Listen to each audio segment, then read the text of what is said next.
The horizon drifted through the void, a testament to humanity's growing reach among the stars. Its sleek hull gleamed under distant starlight as it neared the colossal structure ahead. The Galactic Conclave Station, a city in space where civilizations convene to shape the future. Inside the diplomatic vessel, Ambassador Elena Lee stood before a mirror, adjusting the high collar of her formal uniform. Her hands trembled, not from fear, but the sheer weight of what this moment represented. She wasn't just representing a nation, not a continent. She represented all of humanity. Her reflection stared back, dark eyes steady. First impressions mattered. This was the first official contact between Earth and the greater galactic community. After decades of intercepted transmissions, cautious emissaries, and fragmented diplomacy, today was the day humanity took its seat among the stars. A knock at the door. Captain Daniel Kim entered, his security team standing sharp behind him. Their uniforms were diplomatic yet reinforced. Subtle armor woven beneath the insignia of Earth's first interstellar alliance. The docking procedure is complete, Ambassador, Kim reported. The conclave expects us in 20 minutes. Lee nodded, taking a final breath before turning to the 12 individuals chosen to accompany her. A blend of diplomats, scientists, and military officers, all carrying Earth's hopes on their shoulders. Today we walk into history, she said, her voice calm despite her racing heart. We are here to build alliances. Earth needs friends, not enemies. The delegation boarded the transfer shuttle, the sleek vessel guiding them toward the towering station. Lieutenant Han, the youngest member of the security detail, watched in awe through the viewport. The scale of the station was beyond anything Earth had ever built. Organic curves blending seamlessly with brutalist metallic structures. It's incredible, Han murmured. And dangerous, muttered Captain Park, his superior. Keep your eyes open. We still know almost nothing about these species. As the shuttle locked into the docking bay, the airlock hissed open. Waiting for them were 3 towering figures, their willowy forms shifting slightly in the artificial gravity. Their shimmering, pearlescent skin reflected the overhead lighting. Their black, lidless eyes studied the humans with unreadable intensity. One stepped forward. "Greetings, Terrans," the central figure said. The words came through the translation devices embedded in the humans' earpieces. "I am Coordinator B, representing the diplomatic corps of the Conclave. Follow us to the assembly." The corridors were alive, shifting subtly as if the station itself was an entity responding to their movement. Dozens of alien species moved through the halls, some humanoid, some utterly foreign. Han counted at least 7 different body structures: insectoid, avian, crystalline, reptilian, mammalian, and others beyond his classification. Some barely glanced at the humans. Others stopped to stare openly, their expressions unreadable. Then they stepped into the grand assembly hall, and every conversation fell silent. The power behind the throne. The vast dome stretched into infinity, its ceiling a crystalline structure revealing the cosmos beyond. Hundreds of species occupied the ringed seating arrangements, each representing a world, an empire, or a galactic alliance. And at the center of it all, watching from the raised podium, was the delegation that mattered most. The Vexari, a founding species of the Conclave. They stood taller than humans, their metallic scales shifting colors with their movements. Their reptilian faces revealed no emotion, but there was an undeniable intelligence behind their slitted golden eyes. As the human delegation approached, the lead Vexari regarded them carefully. His scales rippled from copper to gold. Ambassador Lee stepped forward, performing the formal greeting gesture humanity had been instructed to use. "On behalf of Earth and all humanity," she said with practiced poise, "we extend our friendship and gratitude for this welcome." The Vexari delegate's mouth parted, revealing rows of razor-sharp teeth. "Humans," the translator rendered his voice unsettlingly smooth. "The Conclave has watched your species with great interest." For hours, the diplomatic ceremonies and speeches continued, each species taking its turn to evaluate the newcomers. They discussed trade, resources, technological exchanges, and, most importantly, military strength. And yet, Lieutenant Han couldn't shake an uneasy feeling. Whenever Earth's capabilities were mentioned, the Braxel delegates, another powerful species, exchanged knowing glances. Something was wrong. That evening, the human delegation was shown to their living quarters, an entire wing adapted for their needs. The furniture, the air composition, even the gravity adjustments had been made to suit human biology. It was comforting, too comforting. As the delegation gathered for a private meeting, Li addressed them. "First impressions?" she asked. Dr. Jiang, the xenobiologist, leaned forward. They seemed fascinated with Earth's biodiversity. But the Vexery? She hesitated. They seemed more concerned with our defense capabilities. Captain Kim's jaw clenched. They weren't curious. They were assessing us. Li exhaled. Then we proceed cautiously. But we do not stop. The fall of diplomacy. Lieutenant Han couldn't sleep. Something felt wrong. The station's artificial night cycle had dimmed the halls, yet Han's instincts wouldn't let him rest. He left his quarters, silently moving through the hallways, checking the security systems Captain Park had installed. Then he heard voices. Stopping near Ambassador Li's room, he listened. The Vexery requested a private meeting tomorrow, she was saying to Kim, without the other conclave species present. That detail wasn't in the briefing. Han continued his rounds, but as he neared a maintenance hatch, he heard something else. Footsteps, but they weren't human. The clicking, rhythmic sound was wrong. Instead of returning, Han slipped into the maintenance ducts, pressing himself against the cold metal. Peering through a narrow gap, he watched as 3 Vexery warriors emerged, not in ceremonial robes, in armor, armed. More followed. Then, the alarms blared. The station's lighting flashed red. Han watched in horror as the Vexery strike team stormed the human quarters. Captain Park reacted instantly. The explosion tore the door off its hinges, but he was already moving. He fired his sidearm, hitting the first attacker squarely in the chest. Nothing. The Vexery armor absorbed the impact. "We're under attack," Park shouted into his communicator. Across the quarters, chaos erupted. The human delegation fought back, but they were outnumbered and outgunned. Ambassador Li was seized, struggling against the soldiers gripping her arms. "This is a violation of diplomatic law," she yelled. "The conclave guaranteed our safety. But the other species? They did nothing." One by one, the humans were subdued. From his hidden position, Han clenched his fists. He wanted to move, to act. But there was only one thing he could do. Escape. Someone had to warn Earth. Escape and warning. The air was thick with smoke and echoes of battle. Lieutenant Han crouched within the narrow maintenance shaft, his breath shallow, muscles tense. Through the tiny slit in the vent panel, he could see Vexery soldiers moving in disciplined formations through the human quarters. They weren't just capturing the delegation. They were systematically disabling security nodes, neutralizing communications, and severing escape routes. This wasn't an accident. It was a coordinated ambush. A trap. Han's fingers curled into fists as he watched Ambassador Li struggle against the Vexery warriors. "This is a diplomatic violation," she shouted. "The conclave has laws, protections." The Vexery leader snarled. "Laws written by prey. The strong do not ask for permission." A cold chill ran through Han's spine. They never intended to negotiate. The attack had been planned from the beginning. His instincts screamed at him to act, to fight, to throw himself at the enemy and save his people. But that would be suicide. He couldn't fight them alone, but he could warn Earth.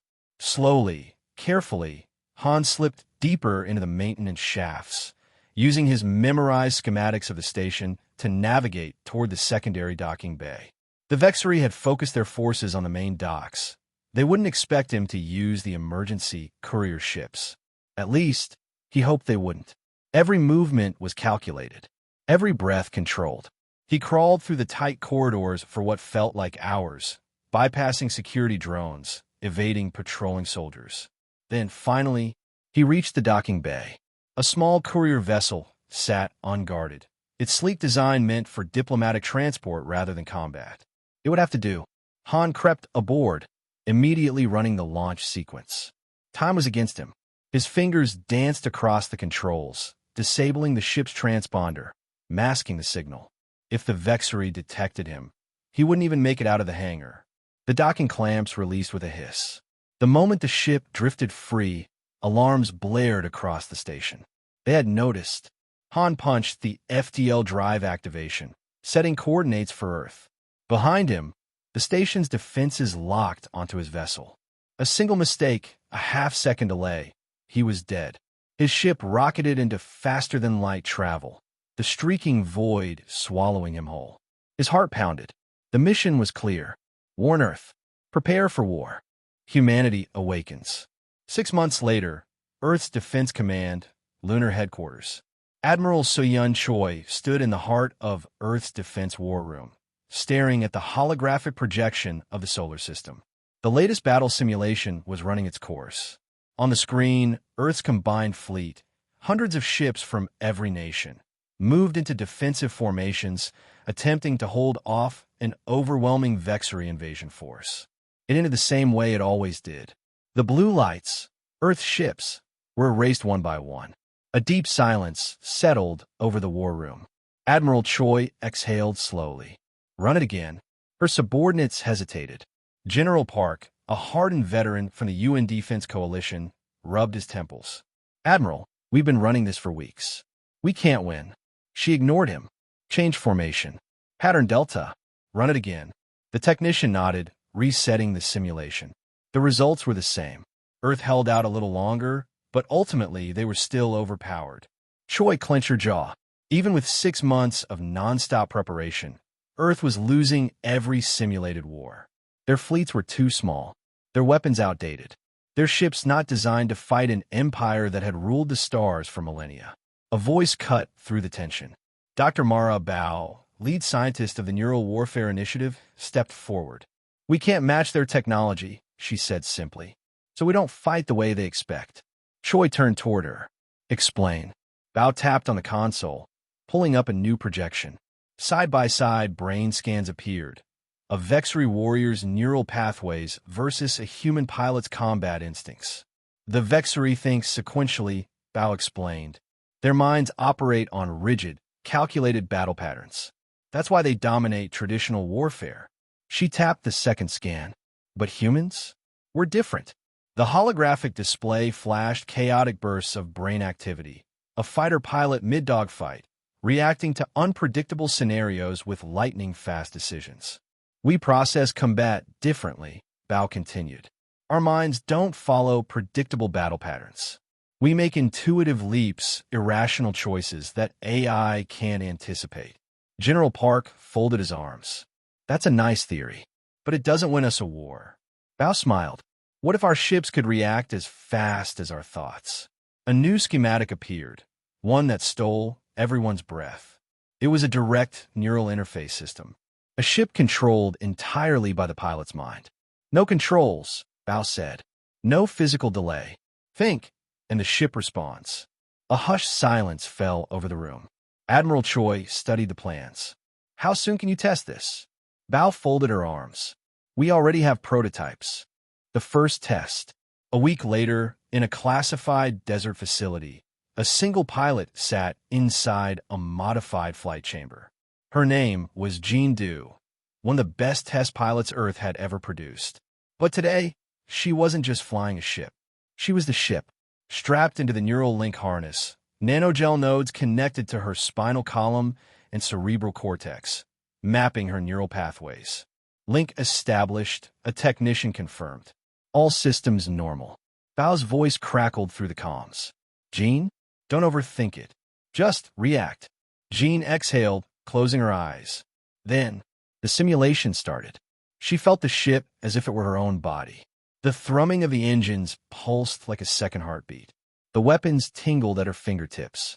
The first wave of enemy fighters approached. She moved without hesitation. Not through a joystick. Not through buttons. She simply thought it. And the ship obeyed.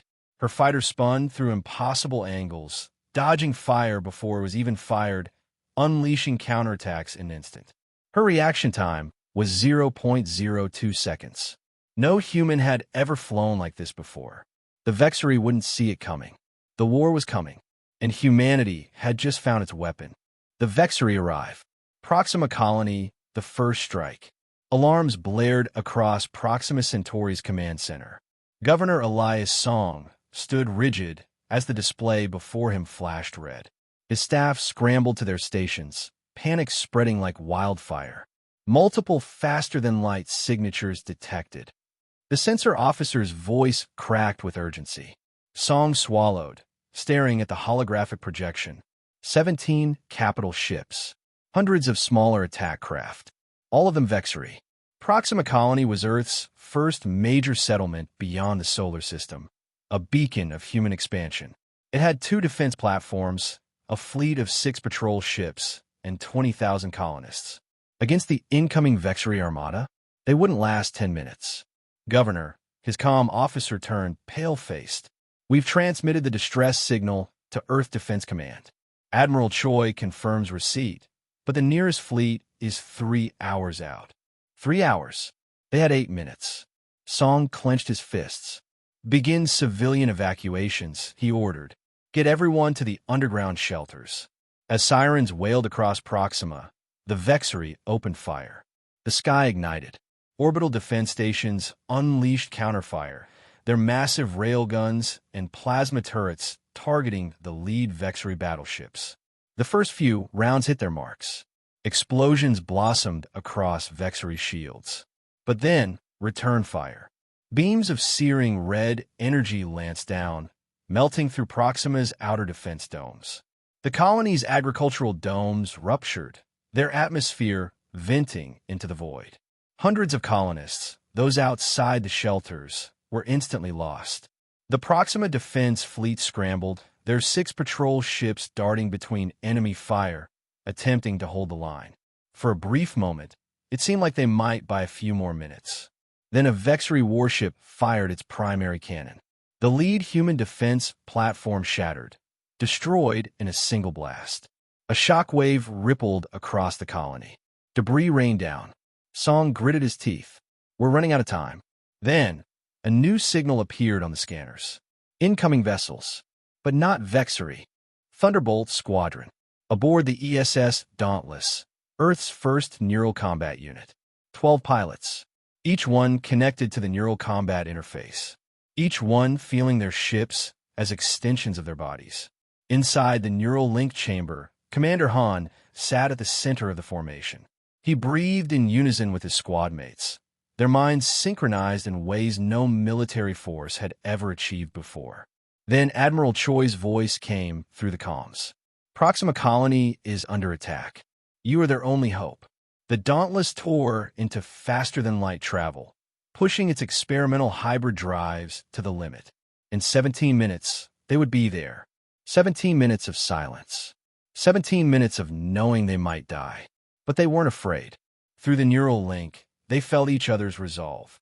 And then, they arrived. The battle for Proxima. Han's ship snapped out of FTL first, followed by his squadron. The sight before them was horrifying. The colony's outer habitats? Gone. One defense platform destroyed. The last one barely holding together. The sky was filled with Vexery warships. And below, 20,000 human lives clinging to survival.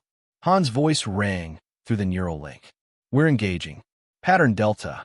Hit them fast, hit them hard. 12 neural pilots surged forward, their ships moving with inhuman precision. Vexery ships turned, targeting them, but they were too slow. Thunderbolt Squadron didn't move like a standard attack group.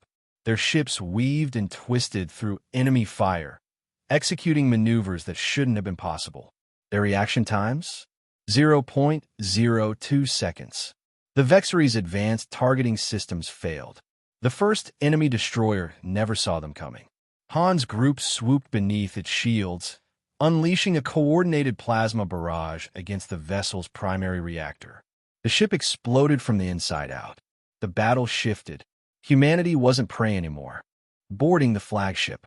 The Vexery flagship repositioned, its massive cannons turning toward Proxima's main colony hub. If it fired, Everyone in the shelters would die. Han didn't hesitate. "We're taking that ship." 6 fighters stayed behind to distract enemy forces. Han led the other 6 straight for the flagship's docking bay. Vexery defenses tried to block them. Failed. Han's team breached the flagship's hangar, their fighters skidding to a halt. Then they emerged. Neural pilots weren't just deadly in ships. Their training extended to ground combat, and they moved as one. The Vexery guards were waiting, but the humans? They were faster. They fought with a synchronicity the Vexery couldn't comprehend. Han's squad cut through the enemy ranks, moving with an uncanny, hive-like precision. They reached the command chamber. The Vexery captain stood waiting. A message to the galaxy. The battle in the throne room lasted minutes. The Vexery captain and his guards stood no chance. Han slammed him against the control console, activating the broadcast system. His voice echoed through the station, through every conclave communication node. "This is Commander Han of Earth's Defense Forces. The Vexery launched an unprovoked attack on Proxima Colony. Their fleet has been defeated. Their flagship is under human control." Across the galaxy, species listened. Some in shock, some in awe, and others in fear. For the first time in history, an empire that had ruled for 50,000 years had lost. The conclave fractures.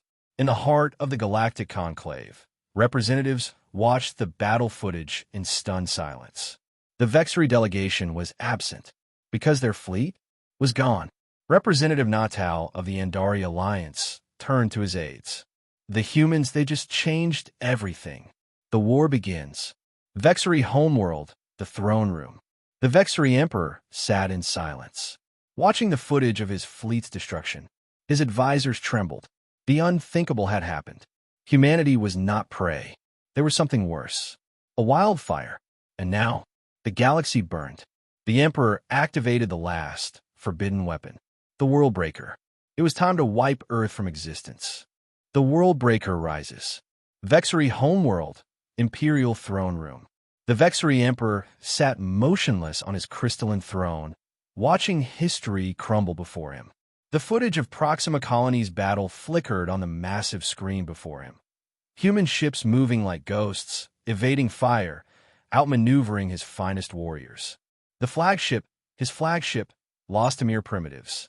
The silence in the chamber was suffocating. His advisors stood at attention, terrified to speak. The Emperor's metallic scales rippled, shifting from copper to deep crimson, a sign of seething rage. For 50,000 years, the Vexery Dominion had ruled unchallenged. And now, a species barely past its first interstellar century had humiliated them. The Emperor's slitted golden eyes narrowed. Enough. He rose from his throne, his towering figure casting long shadows. With a deliberate motion, he placed his scaled hand upon a concealed control panel. The throne room shuddered as the floor beneath them shifted, revealing a deep chamber lined with ancient conduits. A hidden control station emerged, one untouched in millennia. An artifact of war, older than the conclave itself. His chief scientist paled. "Emperor, you cannot be serious." The Emperor's voice was ice. "Deploy the World Breaker." A horrified silence settled over the room. "But Emperor, the weapon was outlawed. The conclave believes what we tell them to believe." His voice was a whisper, deadly and sharp. The World Breaker was never decommissioned. It was simply hidden. The World Breaker, a planetary-scale weapon of destruction, built long before humanity was even a concept. A superweapon capable of obliterating entire star systems. The Emperor pressed his clawed hand to the activation console, and across the Vexery homeworld, the deepest vaults of their military complex roared to life. In the vastness of space, a dark construct, half machine, half celestial terror, awoke. For the first time in 10,000 years, the World Breaker began to move. Humanity stands alone. Earth's Defense Command, the War Room. Admiral Choi's breath hitched as the transmission came through. She stood at the center of Earth's lunar war room, surrounded by generals, admirals, and world leaders. The holographic display showed one thing. The World Breaker, a monstrous construct, half the size of Earth's moon, moving toward the solar system. How long until it reaches firing range? Choi demanded. The chief strategist swallowed. 3 days, Admiral. 3 days until humanity ceased to exist. The final gamble. Underground Neural Warfare Facility, Rocky Mountains. Dr. Mara Bao hadn't slept in days. She stood in the center of the most advanced neural warfare lab on Earth, surrounded by a team of exhausted engineers and scientists. On the monitors before her, a new kind of neural interface flickered with raw energy. Not just a single link between a pilot and a ship, but a collective, a hive mind of warriors sharing instincts, intelligence, and battle awareness in real time. The Neural Titan Project. 100 of Earth's finest pilots had volunteered for the ultimate experiment, a neural interface so deep it would bind them into a single consciousness. The price? They might never return as individuals. Bao swallowed. Are you ready? Jean Du, now designated Alpha Node, nodded. We were ready the moment they betrayed us. The neural activation sequence initiated, and across the underground chamber, 100 minds merged into one. The Titans were born. The last battle. Low orbit. Earth's final fleet. 500 ships. Every remaining human warship. Reinforced by allies who had finally seen the truth. The Andari. The Morvani. The Tan. All stood together. But at the heart of the fleet, the Neural Titans. 100 experimental Titan-class starfighters, designed for perfect synchronization. The world breaker loomed ahead, the nightmare construct powering its planetary cannon. Humanity had one chance. Han's voice echoed through the neural link. We end this. Now, the final battle began. The fire of humanity. The world breaker unleashed its first shot, a beam of pure annihilation, capable of shattering planets. It never connected. The Neural Titan fleet saw it before it was fired, anticipated it. Their fighters moved as one, phasing between realities with near-instantaneous jumps. 100 ships, 100 minds, one will. The first wave of Titan-class starfighters struck, their weapons synchronized, their fire focusing on the World Breaker's shield generators. The shields failed. For the first time in millennia, the World Breaker was vulnerable, and humanity did what it did best. They adapted. The fall of an empire. The Vexery throne room. The Emperor watched in horror as his unstoppable weapon failed. One by one, the World Breaker's defenses collapsed. And then, the final strike. The Neural Titan fleet formed a single, massive assault formation. 100 ships, linked in thought and motion, combined their power into a singular, piercing energy blast. The World Breaker shuddered. Its ancient core ruptured. It was over. The Emperor stepped back from his throne, eyes wide with disbelief. For the first time in his life, he felt something foreign. Fear. They cannot have one. Then, the transmission from Earth Defense Command arrived. Admiral Choi's voice rang clear. Vexery Dominion, your reign is over. The Emperor closed his eyes, and the Vexery Empire fell. A new galaxy. 1 year later, the signing of the Galactic Charter. Aboard the newly constructed Galactic Conclave Station, delegates from 37 species gathered. For the first time in history, the galaxy was free. Representative Natal of the Andari stood before the assembly. The old ways are gone. His voice echoed through the chamber. Humanity has proven that tyranny can be challenged, that no empire is eternal. He turned to Admiral Choi and Commander Han, standing at the center of the room. Earth showed us the way. The Galactic Charter was signed. A new age began. Epilogue, the dawn of legends. In the vast depths of space, a single Neural Titan-class starfighter drifted. Inside, Jean Du opened her eyes. The neural network had disconnected.